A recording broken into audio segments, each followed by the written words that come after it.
I'm Tracy Sable. Tonight on EWTN News Nightly, the new Congress.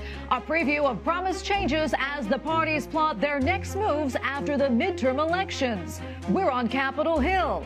Final rest. The FBI and one archdiocese work together for a special project. We'll explain. Soul food. Bishop Robert Barron opens the spiritual richness of the Old Testament. Beloved Chaplain, an Irish priest killed in World War I, is on the path to sainthood. We learn more about the bravery of Father Willie Doyle.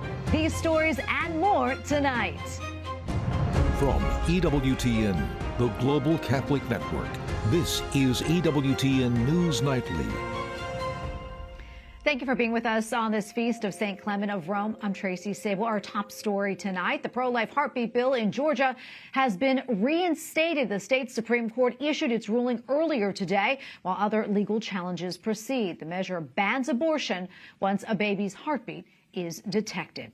And on Capitol Hill, a preview of a Republican-controlled House of Representatives is on full display. Current Minority Leader Kevin McCarthy is demanding the Homeland Security Secretary resign or face impeachment. And lawmakers expect other changes come January. Capitol Hill correspondent Eric Rosales has a preview. Minority Leader Kevin McCarthy was at the southern border yesterday with about 6 other lawmakers from Capitol Hill. He thanked Border Patrol for their service, but didn't mince words about what he saw. If Secretary Mayorkas does not resign, House Republicans will investigate every order, every action, and every failure. Will determine whether we can begin impeachment inquiry. He also said changes are coming to the U.S. House and the way it is run. The era of one-party Democrat rule in Washington is over.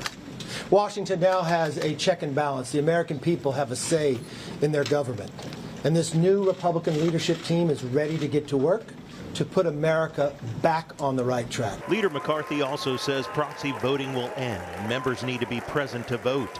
As for the House Democrats, caucus chair Hakeem Jeffries will take over as minority leader and says he's optimistic about working with Republicans. I do have, I think, a much warmer relationship with Steve Scalise. Look forward to working whenever and wherever possible, however, Jake, with the entire House Republican Conference and the leadership team to find common ground to get things done for everyday Americans. Other Democrats are also eyeing the 2024 elections and intend to take back the House again. This is a House Democratic caucus where the majority of members were elected since 2018. This is a battle-hardened House Democratic caucus. People know why we are here. People know what they stand for. People know their districts. And we're going to be ferocious on the campaign trail. In the Senate, Majority Leader Chuck Schumer and Minority Leader Mitch McConnell will continue with their posts. Republicans say that they will continue to fight for the unborn and conscious rights.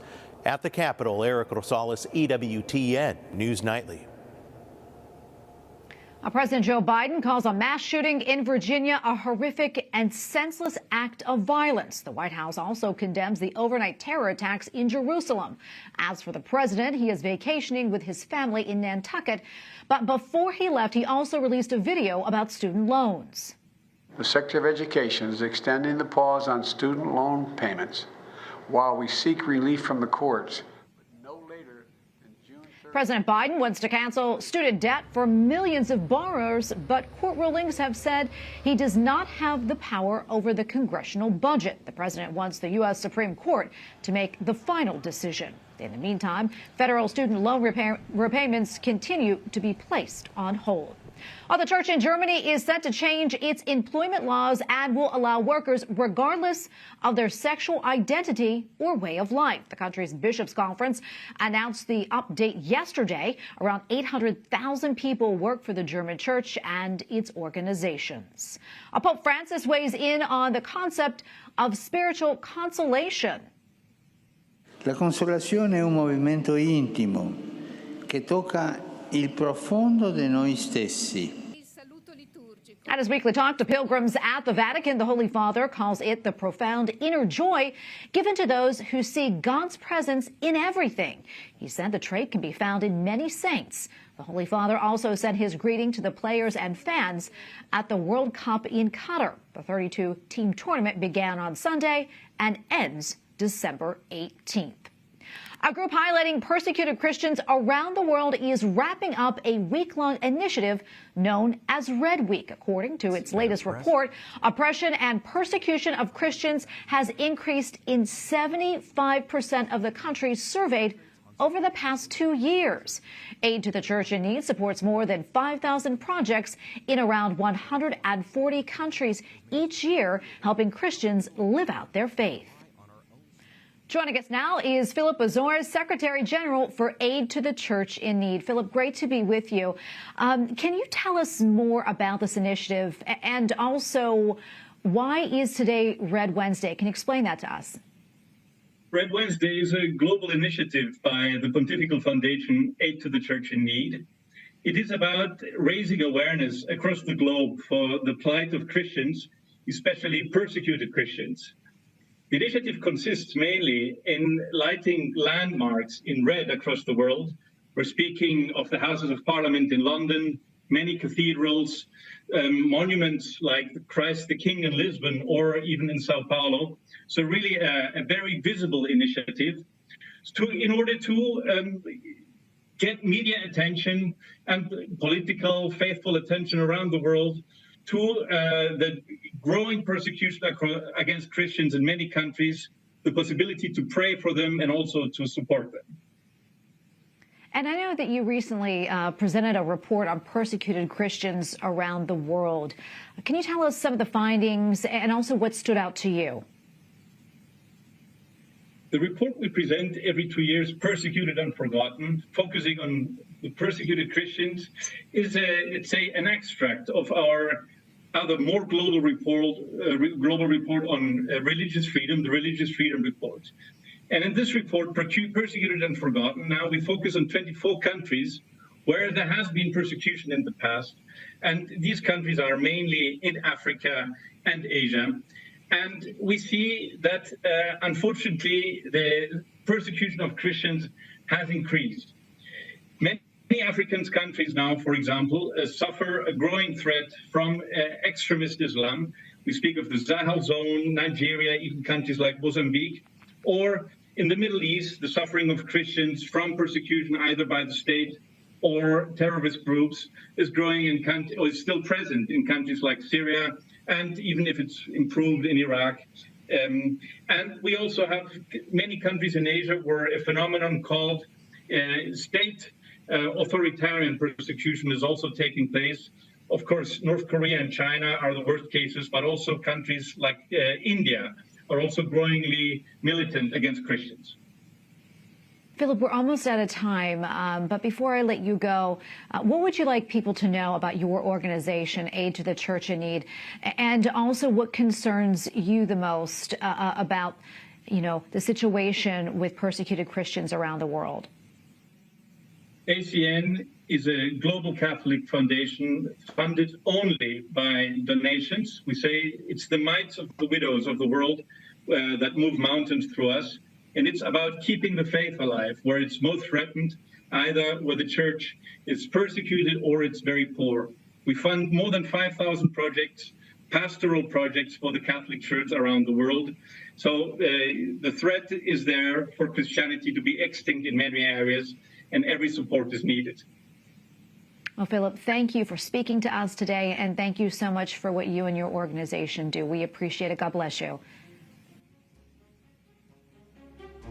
We have a lot more still to come on EWTN News Nightly, including a corporal work of mercy, how a program in one archdiocese fulfills the Catholic obligation to the deceased. And we learn more about a World War I chaplain and his cause for sainthood.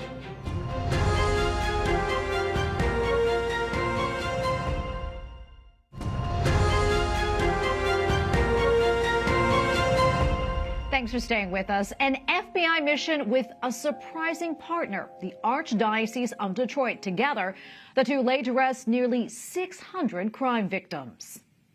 Joining us with the story is Bob Hojnacki, Director of Cemeteries for Catholic Funeral and Cemetery Services in Detroit. Bob, welcome. Pleasure to have you with us today. Let's get right to it. Can you tell us a little bit more about why the FBI sought the help of the Archdiocese?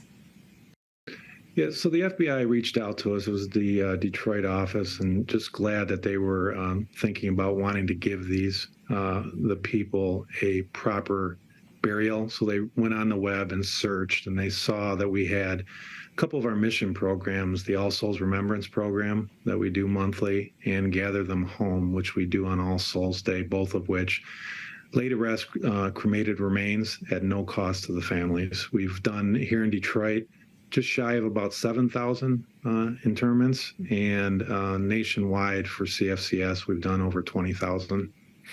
And Bob, I know the Bureau was hanging on to the cremated remains of nearly 600 victims for quite some time. What can you tell us about these people, and why were they never laid to rest earlier?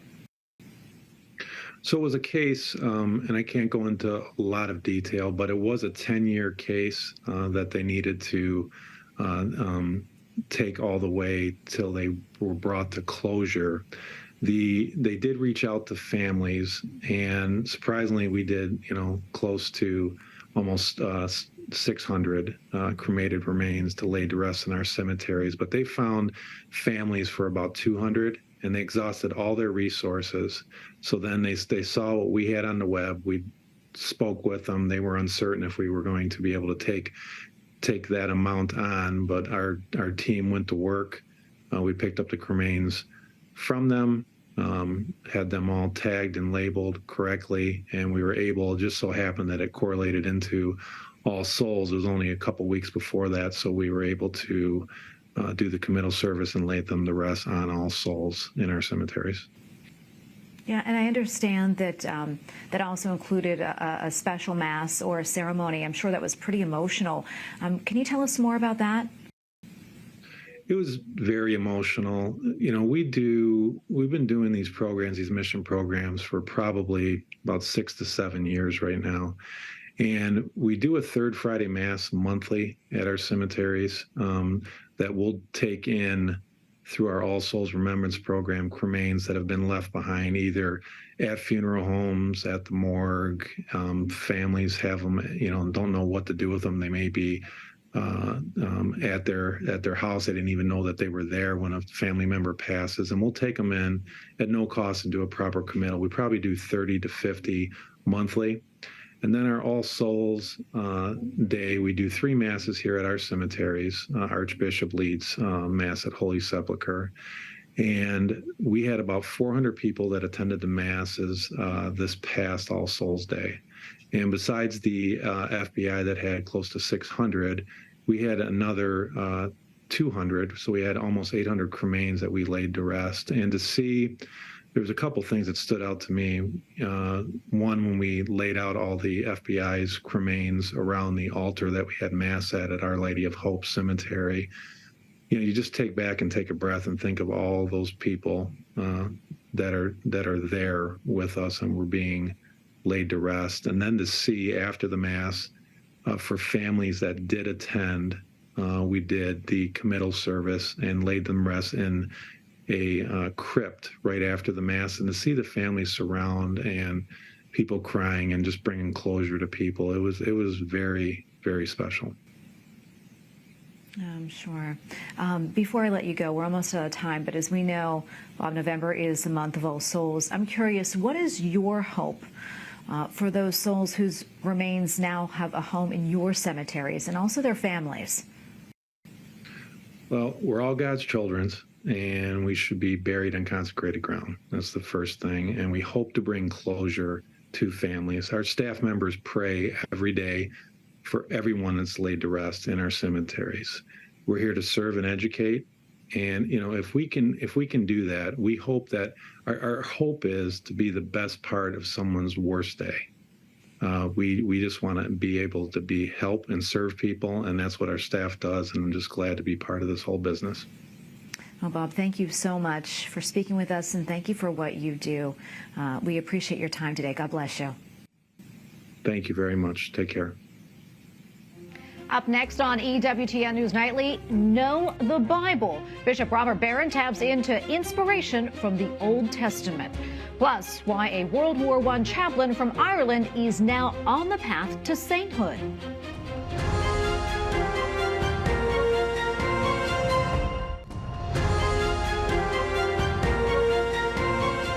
We are back tonight with a man called one of the church's great messengers. Bishop Robert Barron met up with us last week to discuss his latest book and its deep dive into the Old Testament. He begins by telling us the reason he decided to write the book now. It's a book called The Great Story of Israel, and it's a commentary really on the first half of the Old Testament. It grew up out of our Word on Fire Bible project. So we're bringing out these beautiful Bibles that include works of art and commentaries from the great tradition, and also commentaries from me. So as I was doing the commentaries for that, it really grew into a whole book. So this is volume one of a projected two-volume work. That's a theological and spiritual commentary on the Old Testament. I think very often we became dominated by an historical, critical approach to the Bible, which has all kinds of virtues. But I think one of the downsides is the spiritual, theological, transformative side of the Bible tended not to come out as clearly. My commentary focuses very much on that. So it's called The Great Story of Israel. Yeah, and what do you hope people glean from reading this book? I hope it opens up the Bible for them again. If I can speak again about an unrealized dream of Vatican II, was a biblical revival. Look through the Vatican II documents, beginning with Dei Verbum on Revelation itself. But Vatican II wanted a reawakening of a biblical consciousness among Catholics. I don't think largely that's happened. My hope would be this book might be a small step in that direction to reinvigorate the Catholic sense of the importance of the Bible, especially the Old Testament. Well, Your Excellency, thank you so much for taking the time to speak with us today. We really appreciate it. God bless you. Finally tonight, an Irish priest and military chaplain killed during the First World War is officially on the path to sainthood. Father Willie Doyle served as a chaplain of the 16th Irish Division of the British Army during the First World War. He died from mortar fire in 1917 after rushing to the battlefield to rescue fellow soldiers. Father Doyle is also the subject of the EWTN docudrama Bravery Under Fire. Joining us now from Ireland is Father John Hogan, postulator for Father Doyle's cause. Great to be with you, Father. This really is exciting news. What else can you tell us about Father Willie Doyle? Father Willie Doyle is a most extraordinary man. Devotion to him has continued since his death in 1917. He was a man who, I suppose, sought to live a life of hidden holiness, serving God as a quiet priestly ministry as he'd hoped, but offering his life as a sacrifice for others, as he thought, in a hidden way. I say as he thought, but sanctity has a way of getting out and touching the hearts of others. He was originally from Dalkey in County Dublin. He became a Jesuit priest, and he served for a number of years on the mission team in Ireland and Britain. And then in 1915, when he saw many of the young men he was working with going to war, he wanted to go with them, to minister to them, to be with them, and of course, as they faced the horrors of war, to face them with them and to prepare those who were going to die to meet their Maker. He lived a life of extraordinary self-sacrifice, a man who with great gentleness, a very warm spirit and character, a great sense of joy and sense of humor, who basically brought Christ to those he met, both as a priest in his ministry in Ireland and Britain, and particularly on the battlefield, where he was Christ in the midst of the soldiers, supporting them, helping them, consoling them, and then at their end, preparing them to meet God. So he truly is an extraordinary man whose spirit, whose life, his message really continues to be strong. And anyone who reads his writings and comes to know him, they fall in love with him. They encounter his wonderful personality and his wonderful holiness. His union with God really shows us how easy it is to give ourselves to God and to allow God into our lives. Yeah, it really does. And he sounds like such an interesting person. He was such an interesting person. On one hand, exacting extraordinary penances on himself, and on the other, a little bit of a prankster, if you will. How did he keep his comrades in such high spirits? Well, he had a natural sense of humor. He was a prankster in his youth. There was a great sense of mischief. St. Paul speaks about grace building on nature, and by nature he was a very, very optimistic, humorous man, but also a man of extraordinary prayer.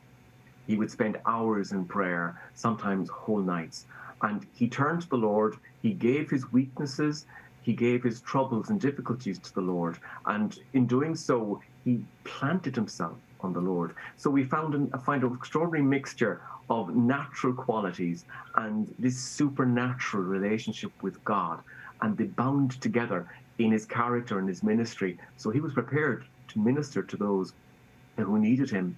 I think that his confidence in the presence of Jesus, his confidence in the mercy of God, he was able to communicate that in the most extraordinary way. I think we speak about the authenticity of someone's character, and Father Willie was a truly authentic man, truly a man who lived his faith, and those who met him realized that what he was speaking about, what he was seeking to share with them, was no myth, no fable. He truly lived it and communicated it, and that inspired them. So it was a mixture of a number of things, Tracy. You know, a wonderful personality, a wonderful life of faith, a wonderful ability to communicate Christ to others. Yeah, and I understand in his final moments, Father Doyle, he rushed onto the battlefield to retrieve the bodies of his comrades in order for them to be buried properly, which is sort of an odd turn of events, given that he himself never got a proper burial. What can you tell us about that? Yes, he was killed at the Battle of Passchendaele on the 17th of August 1917. He ran out onto the front, which was not unusual for him. He was running all over the place during the battles to try and help people to give last rites, to save soldiers. And 2 Anglican soldiers had fallen in the heat of battle. So Father Willie ran out to save them, but unfortunately all 3 were hit by a shell and they were killed. Soldiers saw what happened from the trench and they ran out to recover his body, but the fighting was so intense they couldn't take the body in. So basically they just left where it was, and they said they would come back when the fighting eased to give him a burial. But when they came back, the body was gone. Whether it was destroyed by another shell or whether other soldiers came along and just found a body and just put it in with others and buried it somewhere, we're not sure. But I think if we look at Father Willie's life, which was one of total gift to God, total sacrifice, and even to the point of martyrdom. As a young student, as a novice, he made an act of oblation, an act of sacrifice to God, to live a life of martyrdom, confident that he would die a martyr, a Jesuit martyr. So he wanted to give all. And if we look at his death and, I suppose, the loss of his body in a way, it was a completeness to that. He gave all. Even his body is offered. It's gone. We don't know where it is. It's almost like a sacrifice, complete sacrifice. And the other aspect as well, he loved the men he served so much. He shared their life and their misery in the trenches as he shared his life with them. And there's something touching about Willie, and I sense he would have liked this, that his body lies completely lost with the bodies of many thousands of other men who are lost out in those fields, in Flanders, in France, in Belgium. And he's one with them, waiting with them for the resurrection. There's a sense of completeness, and his charity is total. And so in one way it's tragic we don't have his body, but in another way there's a completeness. And I don't think Willie would want it any other way. He lies with those who he sought to serve and give all for. Well, Father John, thank you so much for speaking with us about Father Willie and his extraordinary life. God bless you. Thank you very much, Tracy. And we thank you for watching tonight. Remember, you can follow us on social media, Facebook, Twitter, and Instagram at EWTN News Nightly. I'm Tracy Sable. Good night and God bless.